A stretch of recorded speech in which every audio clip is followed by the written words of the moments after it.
नमस्कार साथियों, शिक्षा सलाह में आपका स्वागत है। मैं पंकज कुमार आप सबों का स्वागत करता हूं। और आज के वीडियोज़ में हम लोग बात करने वाले हैं बिहार स्टाफ सिलेक्शन कमीशन यानी बीएसएससी थर्ड सीजीएल के बारे में। और आज का यह वीडियो जो है एक बहुत ही ख़ास होने वाला है।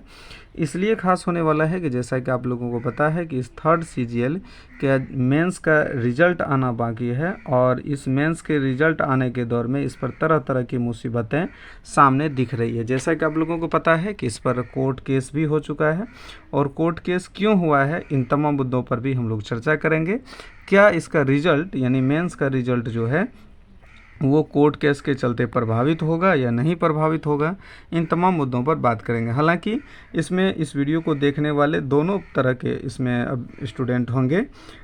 पहला तो वो होंगे जो मेंस रिजल्ट का इंतज़ार कर रहे हैं, और दूसरा वो होंगे जिनका कि रिजल्ट जो मेंस में अपेयर नहीं हो पाए थे यानी प्रीलिम्स को क्वालिफाई नहीं कर पाए थे। तो दोनों अभ्यर्थी चूँकि इनको देख रहे होंगे और मामला कोर्ट में है, तो ऑब्वियसली दोनों को देखना चाहिए भी।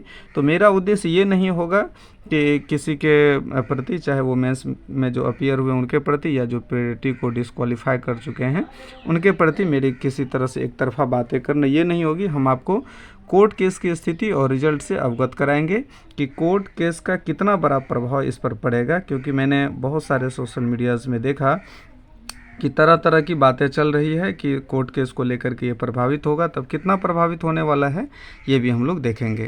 तो इसलिए यह वीडियो खास होने वाला है। जैसा कि हम आप लोगों को पता है कि 2014 के बाद 8 साल बाद 2022 में जो है बीएसएससी थर्ड सीजीएल की बहाली आई, ठीक है, क्योंकि इससे पहले सेकंड सीजीएल 2014 में आई थी। आने के बाद इसका विज्ञापन संख्या 1/2022 रहा। इसको थोड़ा ब्रीफली हम लोग इसलिए जान रहे हैं कि चीज़ों को समझना हम लोगों को आसान होगा और कोई भी चीज़ का क्लियर हम लोग यहाँ से निकाल सकेंगे इसी के आधार पर। और ये बहाली आई 2187 पद पर। हालांकि ये बढ़ करके 2248 पद हो गया था, जो कि तत्काल अच्छी खबर थी। लेकिन एग्ज़ामिनेशन इसका बहुत अच्छा ढंग से कराया गया 2022 में, और ये एग्ज़ाम दिसंबर के मंथ में हुई। लेकिन बात इतना ही नहीं हुआ ये 23 दिसंबर को 2 शिफ्ट में थी एग्ज़ामिनेशन, और 24 दिसंबर को 1 शिफ्ट में एग्ज़ामिनेशन थी। 2022 की बात कर रहे हैं। ये फर्स्ट शिफ्ट वाला एग्ज़ाम का क्वेश्चन लीक हुआ, जिसके चलते इसको कैंसिल किया गया। अमूमन इसमें 9 लाख अभ्यर्थी तीनों शिफ्ट से शामिल हुए थे। एग्जैक्ट डाटा ये नहीं है, हो सकता है कि मेरा कैलकुलेशन थोड़ा इधर उधर हो, तो आप एग्जैक्ट से मतलब नहीं, थोड़ा इसको समझने का प्रयास कीजिएगा। तो ये लगभग 3 लाख इसमें थे, लगभग 3 लाख, लगभग तीनों शिफ्ट को 3 लाख में कन्वर्ट करते हैं। तो हुआ क्या, पेपर लीक होने की वजह से ये फर्स्ट शिफ्ट का एग्ज़ाम कैंसिल हुआ, और इसका पुनः एग्ज़ाम कराया गया। कब कराया गया? 5 मार्च को, ठीक है। जैसा कि आप लोगों को पता है कि 5 मार्च को 2023 में इसका पुनः एग्ज़ाम कराया गया। तो अब सबसे पहले सवाल तो यहाँ उठता है कि 22 में किसी का दिसंबर में एग्ज़ाम हुआ और मार्च में 5 मार्च को एग्ज़ाम करना, तो ये जो 3 महीना का अतिरिक्त समय मिला, ये 3 लाख अभ्यर्थी को मिला, ठीक है। तो यहाँ एक चीज़ें हैं। उसके बाद भी है कि कुछ सोशल मीडिया में ये भी रहा कि सेकंड शिफ्ट का भी क्वेश्चन बताया जा रहा है, ये 24 दिसंबर का भी क्वेश्चन बताया जा रहा है कि वो लीक हुआ था। हालांकि इसका प्रमाण मेरे पास नहीं है, हम इसकी पुष्टि नहीं करते हैं। अब जिनके पास भी हो ऐसा लेकिन सुनने को मिला, और फिर अभ्यर्थियों ने आवाज़ उठाई कि तीनों शिफ्ट का एग्ज़ाम कैंसिल होना चाहिए, लेकिन ऐसा फाइनली नहीं हुआ, और 3 लाख लगभग अभ्यर्थी जब पुनः एग्ज़ाम में अपियर हुए, और ये हुए थे कब? 5 मार्च को, ठीक है। फाइनली इन सबों का रिजल्ट आया, और रिजल्ट जारी किया गया 31 मई 2023 को, जिसमें कि अमूमन 11,240 अभ्यर्थी सफल घोषित किए गए, ठीक है, 2248 पद के विरुद्ध। अब देखिए यहाँ सवाल ये है कि तब तक बहुत ज़्यादा कोर्ट केस या फिर एग्ज़ाम कैंसिलेशन की हवा तेज़ नहीं थी जब तक ये रिज़ल्ट जारी नहीं हुआ था। रिज़ल्ट जारी हुई और तब जा कर के एग्ज़ाम को कैंसिल करने की, यानी तीनों शिफ्ट की एग्ज़ाम कैंसिल करने की हवा ज़्यादा तेज़ हुई। मेरा कहना ये नहीं कि पहले नहीं था, पहले भी मांग थी, लेकिन अब ज़्यादा मांग हो गई, इसलिए कि 11,240 कैंडिडेट ही अब क्वालिफाई कर पाए हैं। शेष 9 लाख में से जो अभ्यर्थी बचते हैं उनके द्वारा, और इनको हवा दी गई। ऑब्वियसली देना भी चाहिए, क्योंकि एग्ज़ाम में जब एक बार क्वेश्चन लीक होता है तो समझिए कि वो सबके मन में ये संशय उठ जाता है, अपने कॉन्फिडेंस पर सवाल होने लगता है कि क्या वाकई हम कमज़ोर स्टूडेंट हैं। तो खैर वो चीज़ें थी। हम अभी वर्तमान स्थिति से अवगत करा रहे हैं कि जैसा कि आप लोगों को पता है कि 23 जुलाई 2023 ईस्वी को CGL 3 की यानी मेंस की एग्ज़ामिनेशन हुई। और मेंस की एग्ज़ामिनेशन को लेकर के जहाँ तक हमें जानकारी मिल पाई है वो रिज़ल्ट बनकर तैयार है, लेकिन रिज़ल्ट जारी नहीं हो पा रही है। तो रिज़ल्ट जारी नहीं होने के पीछे कारण क्या हो सकता है ये तो मैं क्लियर नहीं करूँगा, मेरी जानकारी में भी नहीं है। और लेकिन जो संभावित बिंदुएं हैं उस पर चर्चा कर लेते हैं, क्योंकि कल 5 तारीख को यानी 5 सितंबर को एक केस की हियरिंग पर सुनवाई होनी थी। जो आप लोग जानते होंगे इसके विरुद्ध जो कोर्ट केस चल रहा है, 2023 में केस किया गया था। तो इस पर जो था ये काफ़ी इसका चर्चा था कि 5 सितंबर को सुनवाई होगी तो ही रिज़ल्ट जारी होगा। लेकिन ज़रा अगर हम थोड़ा सा कोर्ट केस पर आते हैं, थोड़ा सा देखिएगा, लाइन पर हम रहेंगे। इसका हालांकि आप चेक भी कर सकते हैं, हाई कोर्ट का जो पटना हाई कोर्ट का साइट खोल के उसमें आप सर्च भी कर सकते हैं। इसका केस नंबर है CWJC हैफन है 2023, नहीं ऐसे नहीं है, CWJC है, उसके बाद है 6034, ठीक है, और उसके बाद 2000/2023। तो इससे आप केस स्टेटस को जब देखेंगे तो केस स्टेटस देखने से ये पता चलता है, थोड़ा सा हम दिखाने का प्रयास करते हैं। देखिए ये केस स्टेटस है, यहाँ आप देख सकते हैं, यहाँ भी देख सकते हैं, केस स्टेटस है। और केस स्टेटस से ये पता चलता है कि थोड़ा सा केस स्टेटस को जानने का प्रयास कीजिए। देखिए इसमें क्या है कि यहाँ पर आप देख सकते हैं 6 जो है PIL है, और इसका जो पिटिशनर है वो प्रिया कुमारी जी हैं, और इसका जो है रिस्पोंडेंट जो है वो दी स्टेट ऑफ बिहार है, ठीक है। और यहाँ पर देखिए पर्पस क्या है, फॉरवर्डर्स के लिए है।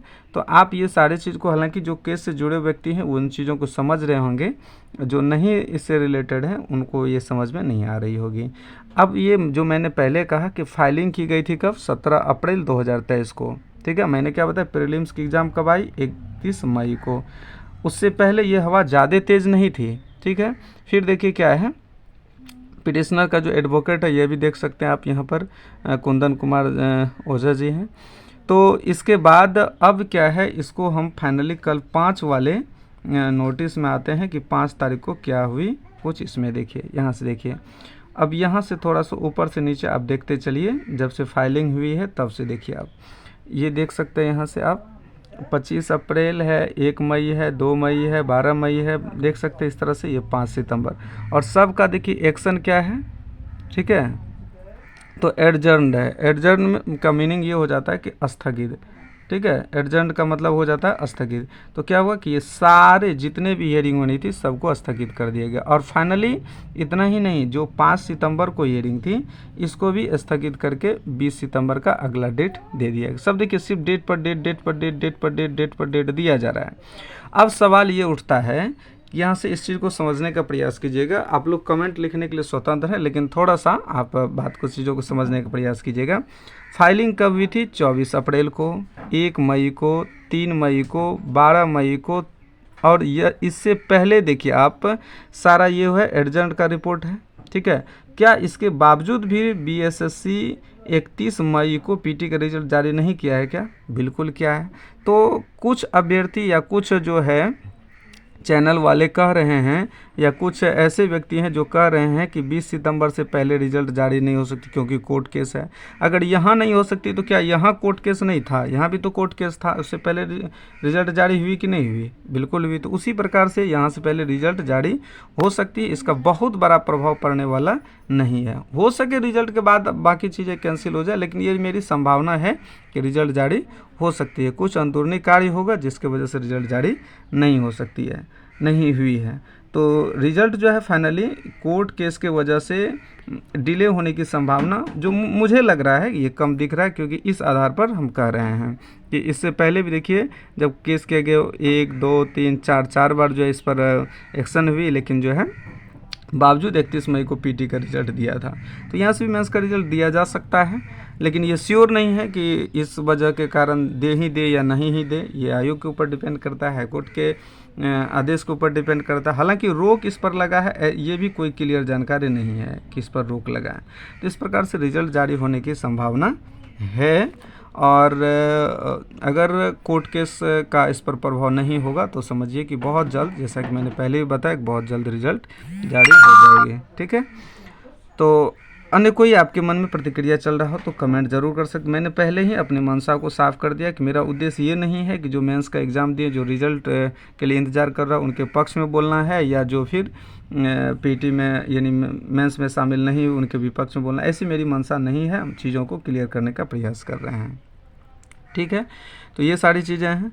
और उसके बाद फिर डीवी वगैरह की प्रक्रिया जो भी है वो होते रहेगा, लेकिन अभी फ़िलहाल जो है 2248 पद के हिसाब से, चूँकि रिज़ल्ट 1.1 टाइम्स देना है, तो इसको अगर हम लोग मल्टीप्लाई, अगर मेरा कैलकुलेशन सही आ रहा है तो वो 2472.8 आ रहा है। यानी इतने लगभग अभ्यर्थी जो है वो मेंस में डीवी के लिए क्वालिफाई किए जाएंगे। इसके बाद की आगे की प्रक्रिया होगी, उसके लिए भी हम वीडियो बनाएंगे। फिलहाल मेरा कहना यही है कि रिज़ल्ट ज़्यादा अफेक्टेड होने की संभावना नहीं दिख रही है इन सारे कारणों की वजह से। ठीक है, हो सकता है रिज़ल्ट जारी कर दे, नहीं भी हो सकती है, ये क्लियर नहीं है, लेकिन कोर्ट केस का ऐसा कोई ऑर्डर नहीं है कि जो इस पर स्टे लगा हो। ठीक है, मिलते हैं अगले अपडेट के साथ अगले वीडियो में। अगर ये मेरी जानकारी पसंद आई हो तो वीडियो को लाइक ज़रूर कीजिएगा, और चैनल पर नए हैं तो सब्सक्राइब कर लीजिएगा प्लीज़, क्योंकि हम लोग आप ही लोग के लिए इतना मेहनत करके लाते हैं वीडियोज़ को। मिलते हैं अगले अपडेट के साथ अगले वीडियो में। धन्यवाद।